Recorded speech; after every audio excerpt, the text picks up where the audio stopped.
নমস্কার, আমি Surbhita. Welcome to my channel ancient flavour of India. আজ আমি নতুন রেসিপি নিয়ে হাজির হয়েছি। আজ বানিয়ে দেখাবো ব্যানানা কেক। ব্যানানা কেক বানানোর জন্য আমাদের লাগছে, প্রথমে আমি এখানে 3টে ছোটো সাইজের পাকা কলা নিয়েছি।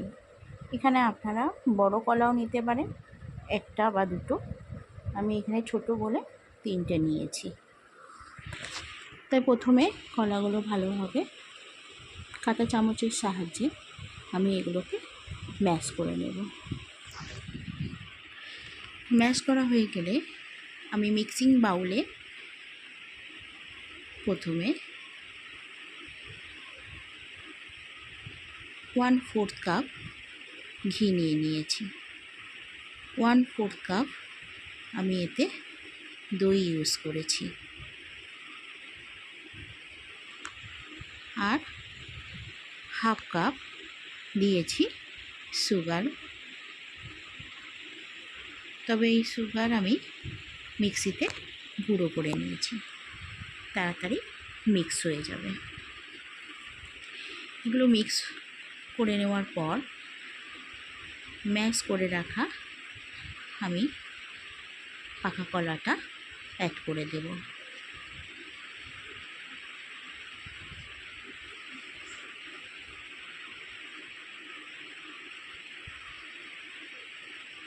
এটা ভালোভাবে এগুলোকে একসাথে আমি ভালোভাবে আগে মিক্স করে নেব।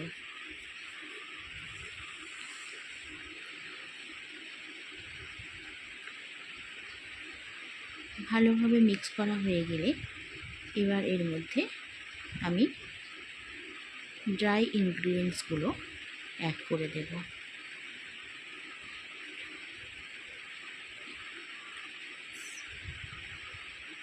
প্রথমে আমি দিলাম 1 কাপ ময়দা,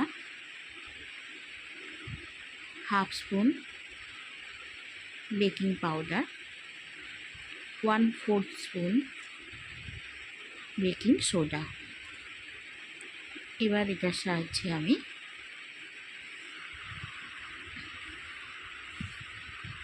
ভালোভাবে চেলে নিলাম। এবার সবগুলোকে আমি ভালোভাবে মিক্স করে নেব। এখানে আমাদের দুধ বা জল কোনোটা ইউজ করতে লাগবে না।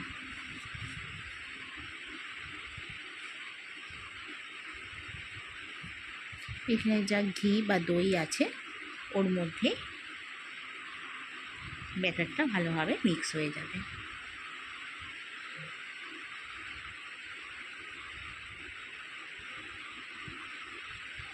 ব্যাটারটা খুব একটা আমরা পাতলা করব না।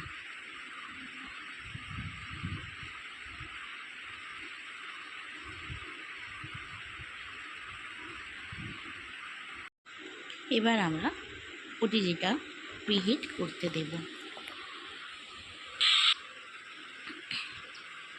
এবার আমরা কেক টিনটা রেডি করে নেব। এর মধ্যে একটু অয়েল লাগিয়ে নিলাম। অয়েল লাগানোর পর একটু আটা বা ময়দা দিয়ে এটা পুরোটা একটা কোটিং করে নেব,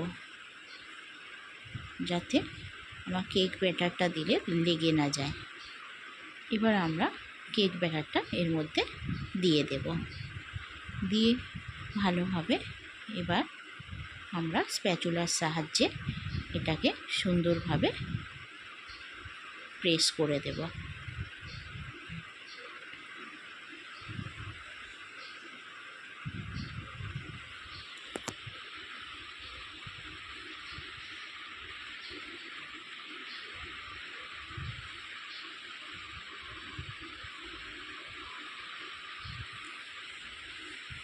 দেখতেই পাচ্ছেন, এবারে সুন্দরভাবে প্রেস করে দিয়েছি, আবার একটু ট্যাপ করে নিলাম। এবার আমরা ওটিজির মধ্যে এটা বসিয়ে দেব। কেকটা হতে টাইম লাগবে 45 মিনিট। দেখতেই পাচ্ছেন আমাদের কেক রেডি হয়ে গেছে। এটা টুথপিকের সাহায্যে আমি দেখে নিলাম যে কেকটা থেকে ভালোভাবে বেরিয়ে আসছে, টুথপিকের গায়ে লেগে যাচ্ছে না।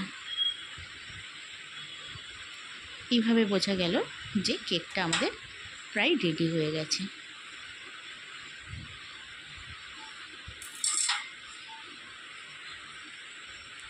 এই রেসিপি যদি আপনাদের ভালো লেগে থাকে অবশ্যই লাইক, শেয়ার, সাবস্ক্রাইব করতে ভুলবেন না।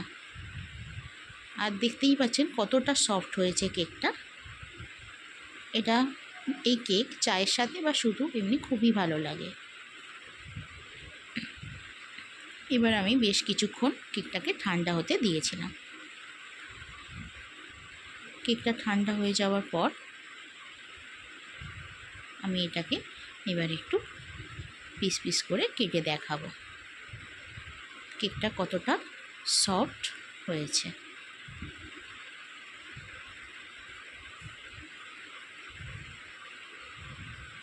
দেখতেই পাচ্ছেন অনায়াসে কীভাবে কেকটা কাটা যাচ্ছে, ছুরিতেও লেগে যাচ্ছে না, কতটা সফট হয়েছে। আবার একটু ভেঙেও দেখাচ্ছি।